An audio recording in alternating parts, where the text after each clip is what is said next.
Social conservatives pressures Trump to crack down on abortion bill. As protests fill Washington during the March for Life, social conservatives are intensifying pressure on President Donald Trump to restrict access to abortion pill, particularly those distributed by mail. Despite the support from the anti-abortion movement and Trump's earlier action limiting abortion through funding cuts and policy reversal, his administration has not rolled back Biden-era FDA rules that expanded access to medication abortion. Anger within conservative circle has sparked lawsuits from multiple Republican-led states, including Louisiana, seeking to immediately halt mail-order abortion bill. Lawmakers and activists argue the administration is delaying action, framing abortion by mail as a public health risk.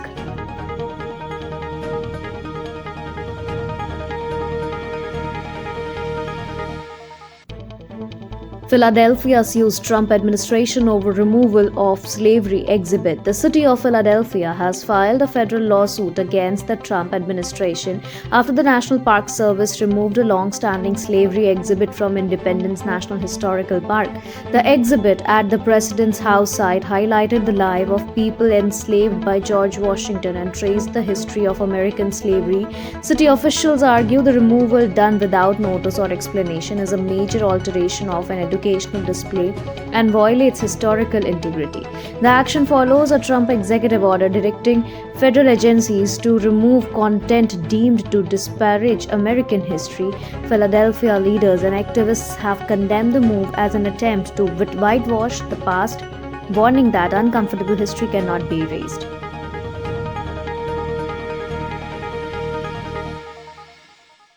FEMA pauses disaster worker firing ahead of major winter storm. FEMA has abruptly halted the termination of hundreds of disaster workers as a massive winter storm threatens large part of the US, raising concerns about the agency's readiness. An internal email confirmed FEMA will temporarily stop offboarding staff whose contracts were set to expire, a process that had already led to about 300 layoffs since January. Sources say the looming storm played a key role in the decision, though uncertainty remains over how long the pause will last. The move came shortly after Homeland Security Secretary Kristi Noem visited FEMA headquarters for a storm briefing, even as she pushed for major reforms and criticized the agencies.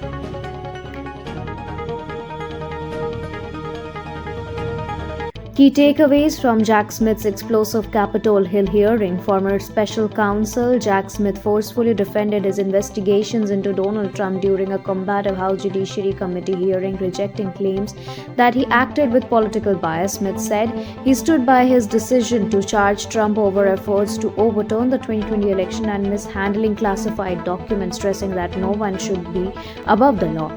Republicans portrayed him as an overzealous prosecutor who targeted Trump for political reasons, while Democrats praised him as a defender of democracy. A major flashpoint was Smith's use of subpoenas for GOP lawmakers' phone records, which he said were legally necessary to probe efforts to influence election certification.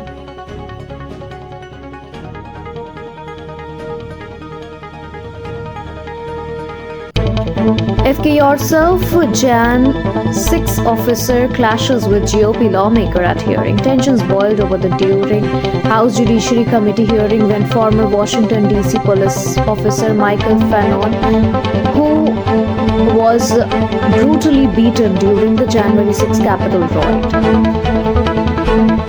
Troy Nels. The outburst came as Nels argued that responsibility for the attack lay with Capitol Police leadership rather than President Donald Trump. Fannon, seated in the audience alongside other officers who defended the Capitol, reacted angrily as Nels dismissed Trump's role. The moment unfolded during testimony by former special counsel Jack Smith, who said he was shocked by the violence on January 6 and warned that failing to hold powerful figures accountable possess catastrophic risks to U.S. democracy.